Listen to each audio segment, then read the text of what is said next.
The new iPhone 17 Pro models have a big problem. This year, Apple switched to aluminum. It helps with thermals, it helps with performance, but it also dings and scratches more easily than the stainless steel and titanium iPhones we've had before. Because of that, I've been on the hunt for the best rugged case, and I'm testing 6 different options. Today we're looking at the Apple-designed Beats rugged case. Apple says this case is built for extra protection from drops and scratches, and that it's gone through thousands of hours of testing during the design and manufacturing process. They've run it through repeated drops, tumbles, scratch tests, and all kinds of thermal, chemical, and mechanical stress tests.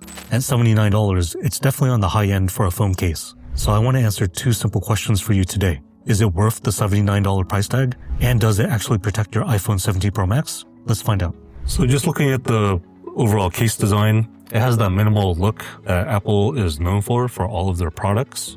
There's a couple of things on this case that I want to highlight. So the bottom half of this case has this dimpled texturing all over the sides, the lower half, and then even the bottom of the case. It provides a nice grippy feel, so the case on the phone doesn't slide off your hands, and when you run your fingers over it, it has a very satisfying sound.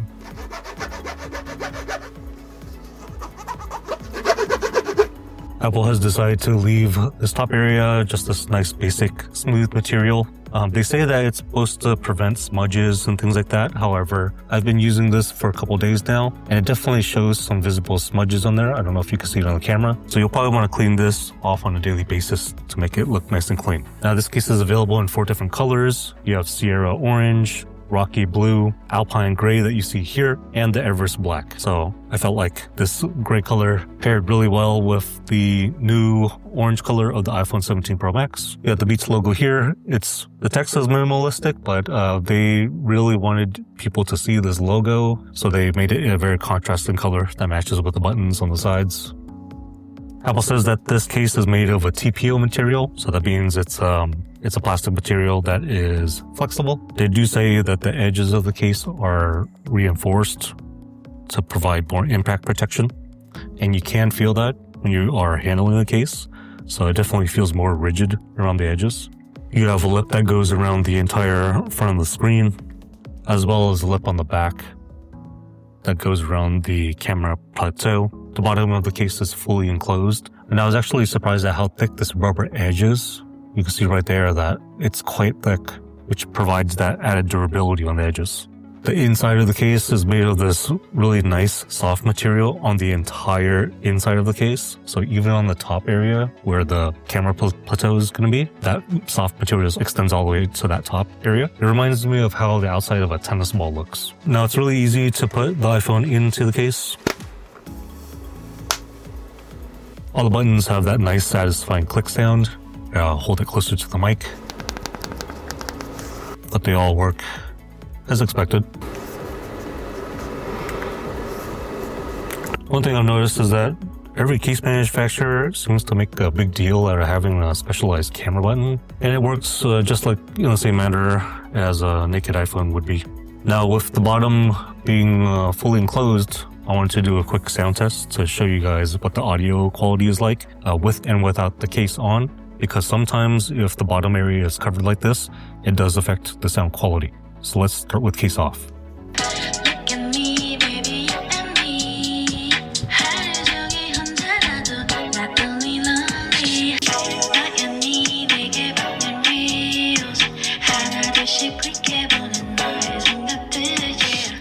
So here's a couple shots with the case on the phone. You have a very nice solid lip going around the camera plateau on the back. And the front of the case has a nice lip surrounding the front screen as well. Bottom part of the case is fully enclosed with tiny holes for the speakers, and then a rather deep charging port.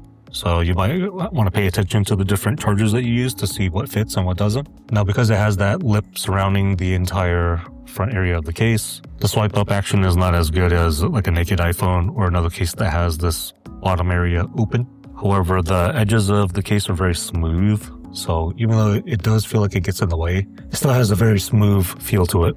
So one thing I noticed with the MagSafe performance on this Beats rugged case is that it's rather weak on the alignment magnets. This case does have the circular magnets as well as the alignment magnet on the bottom, just like on the mount right here. And usually what I do is I'll twist it around just to see if it stays in place. However, what I noticed is that this bottom part right here does not have a very strong connection. You can feel it even more when you're just like tilting the phone back and forth. If you're adjusting it like this, it feels like that bottom alignment magnet is not even attached.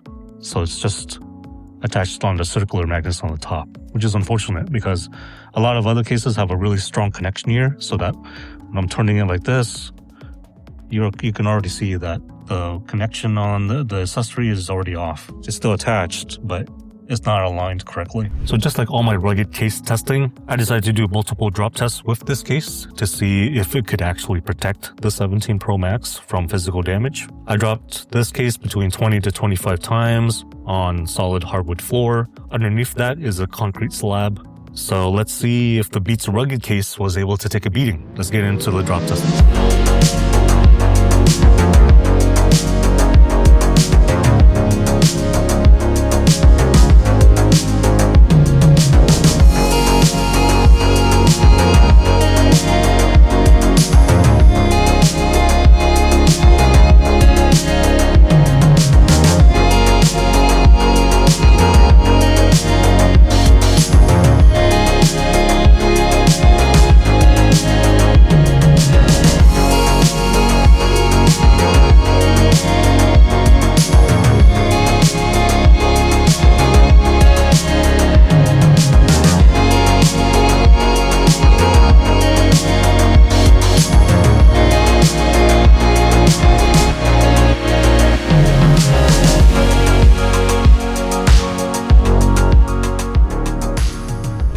I'm back from doing the drop testing with the Beats rugged case.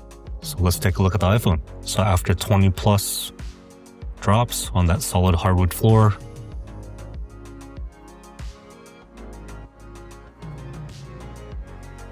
no obvious new damage that I can see. You see here, everything is still fully functional. Camera still works. Scrolling still works. When I was doing the drop testing and it landed on the edges, you could hear a very satisfying thumping sound. That sounds like the edges are taking a lot of the impact.